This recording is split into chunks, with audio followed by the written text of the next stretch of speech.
Hello everybody, Sir Beaton here and welcome back to another past paper practice video.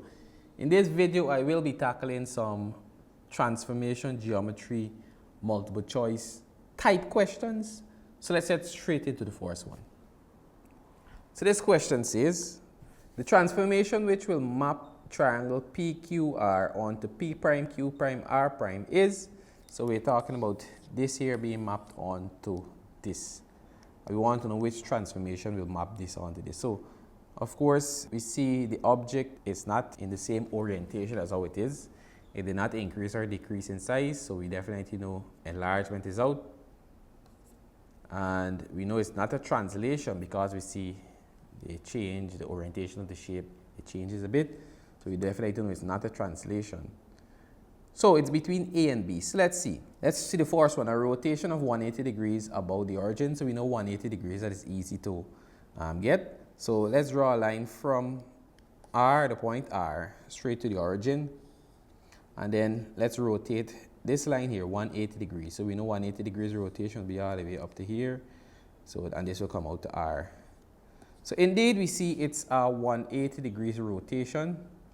And if you draw a line from P to the point here and we do 180 degrees, we know 180 will bring us back here and we know we'll go out back to that point. So indeed it's a 180 rotation about the origin. So this here is simply E.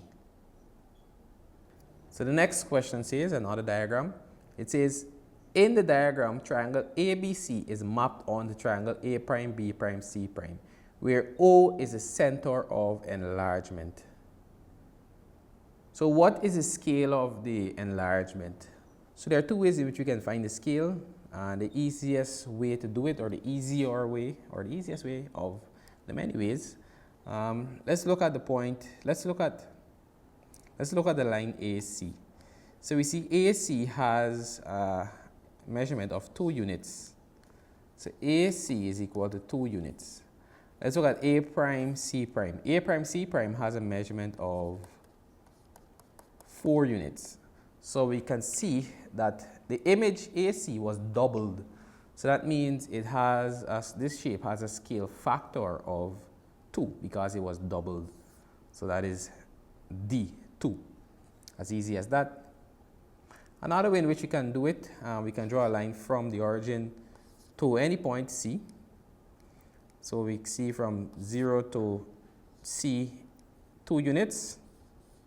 And then we can draw a line from the origin to C prime. So we see that would be 1, 2, 3, 4 units.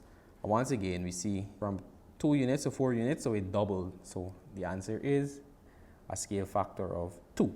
So this one says, the image of the point P, negative 2, 3, under a translation 3, 4 is, so we know to perform this, we just add the corresponding x coordinate and y coordinate, or the corresponding x component and y component. So we know this is the point negative 2, 3. So we can write that in vector form, negative 2, 3, plus the translation, which is 3, 4. And when we add this, this will give us the image. So we have negative 2 plus 3, and we have 3 plus 4. So this will give us negative 2 plus 3 would give us a positive 1, and 3 plus 4 give us 7. So the image would be, we can write this in coordinate form, 1, 7, which is D.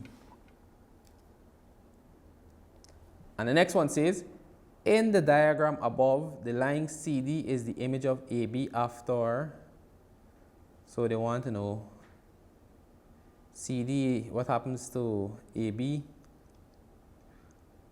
after it undergoes some sort of transformation.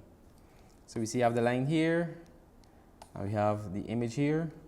So we see a reflection is occurring here. From looking at this, we can also already see it's a reflection. So we can take out rotation. So it's definitely not rotation, it's definitely not a translation. So let's look at the reflection over the y-axis. So we see, let me use another color. So let's use red. So if we draw a line straight down here, you see we have the point A here, and we jump in here, and we jump out here. And for B, we jump in here, and we jump out the same amount of times. All right? So it's a reflection over the y-axis, or reflection in the y-axis, because this is the y-axis here, which is simply b. Had it been a reflection over the x-axis, the shape would have gone at the bottom here.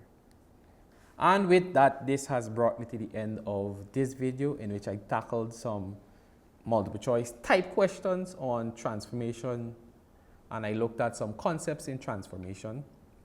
So I trust that you now have a good understanding of these concepts, and I want you to put them in practice and continue working on some more questions like these, some more multiple choice type questions. So until then, I'll see you in the next video. Keep practicing and take care.